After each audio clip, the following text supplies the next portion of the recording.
बटेंगे कटेंगे नहीं बल्कि डटे रहेंगे। अयोध्या से दिवाकराचार्य जी महाराज के इन शब्दों की गूंज पूरे यूपी में सुनाई दे रही है। ये वही दिवाकराचार्य जी महाराज हैं जिन्हें दुनिया ने उस वक्त फफक फफक कर रोते हुए देखा जब अयोध्या से भाजपा को हार का मुंह देखना पड़ा। भव्य राम मंदिर बनवाकर भी योगी सरकार अयोध्या वासियों के दिलों में उतर नहीं सकी। हालांकि नतीजों से आहत दिवाकराचार्य जी महाराज की सौगंध भी लोगों के कानों तक पहुंची।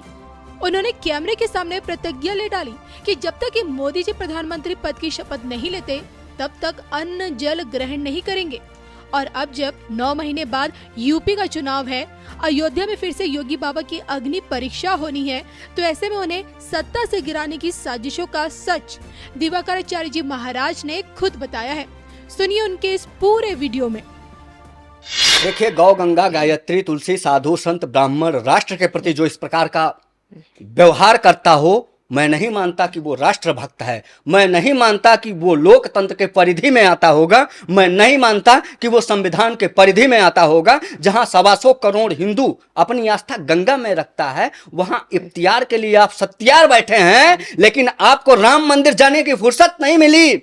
आप जाइए और श्रद्धांजलि दीजिए अपने पिताश्री को, जिन्होंने 90 के दशक में हजारों कार सेवकों को भून डाला था, और उनकी आत्मा की शांति के लिए प्रार्थना कीजिए भगवान प्रभु श्री रामलला सरकार से। बड़े दयालु हमारे प्रभु, हो सकता है उन्हें भी स्वर्ग में वास मिले। और जिस प्रकार से ऐसे लोग मति पाल के रखे हैं, उनकी भ्रांति भी आने वाले चुनावों में खत्म हो जाएगी। इस प्रकार की जो मत उनकी है वो भी स्पष्ट हो जाएगा। जनता चयन करेगी, जनता चुनाव करेगी और उन्हें भी बताएगी कि आप किस स्थिति में आकर खड़े हैं। लगातार 2 पंचवर्षीय क्या स्थिति हुई है समाजवादी पार्टी की, आप इस पर विश्लेषण करिए तो आप पाएंगी कि जिस प्रकार से उन्होंने सनातन धर्मावलंबियों को आहत करने का काम किया है, 24 करोड़ हिंदुओं को लगातार हताहत करने का काम किया है अपने गतिविधि के माध्यम से। कभी रामचरितमानस जलवाने का काम किया है, कभी इफ्तियार पार्टी गंगा में मनाने का काम किया, उसकी हड्डियों को फेंकने का काम गंगा में किया है। कोई हिंदू स्वीकार करेगा क्या? ये बिल्कुल नहीं। कोई हिंदू स्वीकार करेगा क्या? क्यों जिहादी आतंकवादियों को सपा समर्थक बनाकर और इफ्तियार गंगा में करवाया जाए और उसकी हड्डियों को और मांस के लोथड़े को गंगा में फेंका जाए और उसके बाद बताया जाए कि ये ऐसा किया जाना चाहिए। ये जो है हिंदू एकता है, ये भाईचारा है, ये क्या बोलते हैं गंगा जमनी तहजीब है। ये कौन सी गंगा जमनी तहजीब है? यह पूरी तरीके से कहीं ना कहीं साजिशन इस प्रकार से हिंदुओं को हताहत करने का काम किया जा रहा है कि आप हमारे मठ मंदिरों के मठाधीशों को माफिया बता रहे हैं। आपको गौशाला से दुर्गंध आ रही है। आप लगातार ऐसी बयानबाजी कर रहे हैं जो पूरे उत्तर प्रदेश के हिंदुओं को आहत करने का काम करता है। उसके बाद क्या कहते हैं आप? हमारी पार्टी है PDA, यानी कि पाप दरिंदगी अपराध।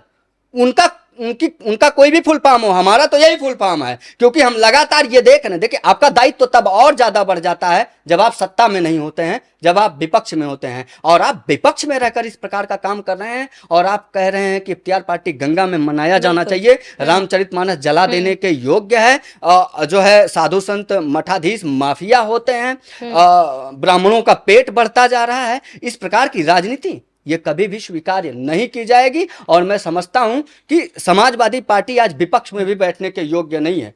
मैं तो मानता हूं कि जो लोग समाजवादी पार्टी को वोट देना चाहते हैं, अयोध्या से मैं सत्य सनातन धर्म प्रचारक दिवाकराचार्य महाराज निवेदन करते हुए प्रार्थना करता हूं कि ऐसे लोगों को समाजवादी पार्टी को वोट ना देकर बल्कि बसपा सुप्रीमो बहन आदरणीय मायावती जी को वोट देना चाहिए, जो हमेशा राष्ट्रवाद से ओतप्रोत रहती हैं। उनका कभी भी कोई भी ऐसा गतिविधि, ऐसा कोई भी बयान नहीं आया। आप देखिए, राम मंदिर को लेकर भी उन्होंने आज तक एक शब्द नहीं बोला। उन्होंने ये माना कि वो सुप्रीम कोर्ट का सुप्रीम जजमेंट है, उस पर सवाल उठाना राष्ट्रद्रोह का मामला है। लेकिन समाजवादी पार्टी के बड़े बड़े नेता, यहां तक कि आदरणीय अखिलेश यादव साहब खुद भी, उनके तमाम नेताओं ने लगातार उसको टारगेट करने का काम किया है। इसलिए मैं निवेदन करता हूं कि आप बसपा को वोट दीजिए ना, आप बसपा को वोट दीजिए, बहन कुमारी मायावती जी को वोट दीजिए, लेकिन इस प्रकार की राजनीतिक दलों को तो कतई वोट न दीजिए।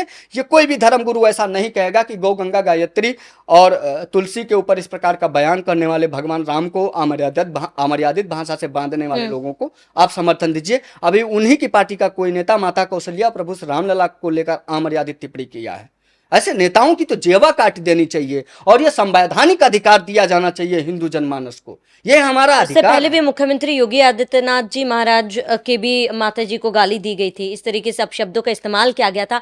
आपको क्या लगता है कि इस तरीके से ओछी राजनीति करके आप जनता के मन में बैठ पाएंगे? देखिए, मजहबियों को एकजुट करने के लिए साजिशन, विदेशी फंडिंग से इस प्रकार की राजनीति भारत में करवाई जा रही है, ताकि जो हमारे साधु संत आज सत्ता में बैठे हैं, हमारे पूज्य मुख्यमंत्री आदित्यनाथ योगी जी महाराज बैठे हैं, जो निष्पक्ष न्याय देना जानते हैं, जो संवैधानिक दायरे में सभी के अधिकारों को सुनिश्चित करने का काम कर रहे हैं। आज घर घर विकास की परियोजनाएं पहुंच पा रही हैं। आज अयोध्या का ही सिर्फ विकास नहीं हो रहा है, बल्कि पूरे उत्तर प्रदेश में चौतरफा विकास हो रहा है। उसको बाधित किया जाए, उसको रोका जाए, उस सत्ताधीश को सत्ता से उतारा जाए जिसके पास सच में देने और लेने के लिए कुछ नहीं है, जो है सब जनता का है और उसमें बांट रहे हैं। वो उनको हटाने की साजिश की जा रही है। साधु संतों को हटाने के लिए काम किया जा रहा है, राष्ट्र भक्तों को मिटाने के लिए काम किया जा रहा है। इसलिए मजहबियों को एकजुट किया जा रहा है, क्योंकि हिंदुओं के वोट को ये कभी मायने रखते ही नहीं है। इनको पता है कि ये जाति के नाम पे इनको वोट मिल जाएगा। इनको पता है कि अगर ये अखिलेश यादव लिखते हैं टाइटल में, तो यादव समाज तो इनको फ्री में वोट दे देगा। यादव को कुछ नहीं चाहिए, यादव यादव के नाम पे दे देगा। लेकिन ये गलत फहमी भी 2027 में दूर हो जाएगी, क्योंकि हम देख रहे हैं जिस प्रकार से हिंदू संगठित हुआ है। हमारे माननीय मुख्यमंत्री जी भी निरंतर हिंदू एकता के लिए भी काम कर रहे हैं। उन्होंने कहा था कि बटेंगे तो कटेंगे, तो हिंदुओं ने भी आह्वान किया और जवाब दिया था इस बात का कि न इस बार बटेंगे न कटेंगे, डटेंगे और डटकर मुकाबला करेंगे राष्ट्रवाद का, देशद्रोह का, उन तमाम लोगों का जिन्होंने उत्तर प्रदेश को गर्द में डालने का काम किया था, उत्तर प्रदेश में दंगा फैलाने का काम किया था, मजहबियों के आतंकवाद की तूती बोलती थी, अतीक और मुख्तार का सत्ता बोलता था, जो गाड़ी में नहीं बल्कि गाड़ी के बोनट पर बैठ के चलते थे। ऐसे अपराधियों को समाप्त करने वालों को आज उत्तर प्रदेश में मान्यता दी जा रही है। इसीलिए मुख्यमंत्री आदित्यनाथ योगी जी महाराज सबसे मजबूत नेतृत्व माने जाते हैं और सर्वाधिक लोकप्रिय नेता न सिर्फ उत्तर प्रदेश के मुख्यमंत्री के तौर पर, बल्कि विश्व में ऐसा कोई नेता नहीं है जो किसी एक राज्य का नेतृत्व कर रहा हो।